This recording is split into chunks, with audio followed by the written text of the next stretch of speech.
Nenaro nga pala mga kabayot, samahan nyo nga pala ako at tatakpan ko nga pala yung mga butas ng aking mga double walling. At syempre, magdi-deliver na nga rin pala ako ng aking pabango. Walang iba kundi ang Team Buyot Sen! So paano ba yung mga kabayot? Huwag nyo muna i-scroll, samahan nyo muna ako. Let's go! Team Buyot!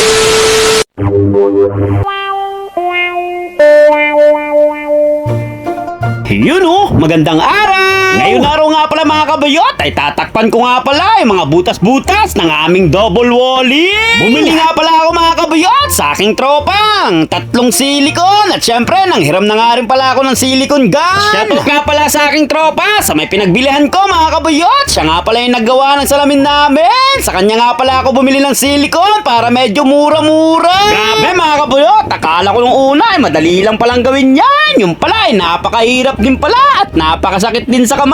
Kaya saludong-saludo nga pala ako mga kabayot sa mga nagtatrabaho ng construction dyan. Dahil hindi nga pala talaga biro yung mga trabaho nila mga kabayot. Dahil yung iba ay mahirap na trabaho din. Pero kinakaya pa rin nila. Minsan na nga rin pala ako nagtrabaho ng mga ganyan mga kabayot. Dati nga pala akong welder. Hindi rin talaga biro yung mga trabahong ganon. Napakahirap din talaga. At isang mabilisang transition nga pala mga kabayot. Ngayon oras nga pala ay magdi-deliver na nga pala tayo ng ating Team Buyot Sen! Ngayon oras nga pala mga kabayot ay nandito nga pala tayo sa may Driftwood Beach. Dito nga pala yan sa may Barreto, Olongapo City. Kaya sa mga gusto nga pala mag-beach dyan, dito na kayo mag-beach at napakalinis pa ng lugar dito. Grabe!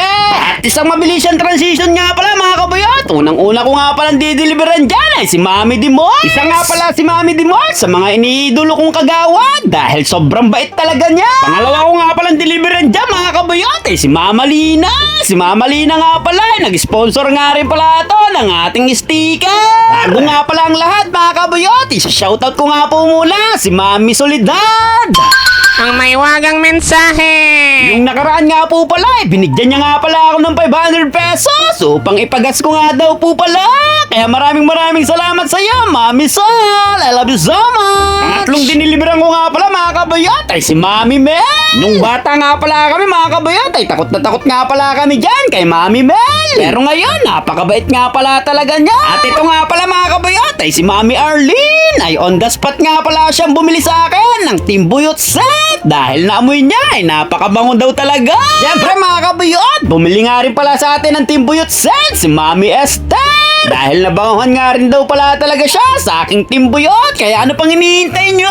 Bili na rin kayo. At syempre, shoutout nga po pala sa ating boss idol kay Sir Jake Joshua Bitug. Nag-order nga rin po pala siya sa atin ng 2 Team Buyot Set. Dahil nakikita niya nga daw po sa aking Facebook ay marami nga daw pong bumibili at nababanguhan sa aking Team Buyot Set. At isang mabilisang transition nga pala uli mga kabayot. Yung mga oras na ito mga kabayot ay gabi na nga pala ito at nag-deliver na nga rin pala ako sa may Subi. Diniliberan ko nga pala dito mga kabayot si Mami Malo at ang kanyang baby lalabs Junakis na SK chairman ng Wawan Dwes, si Ate Bujoy. Diniliberan ko na nga rin pala dyan mga kabayot ang aking sister na si Joanna.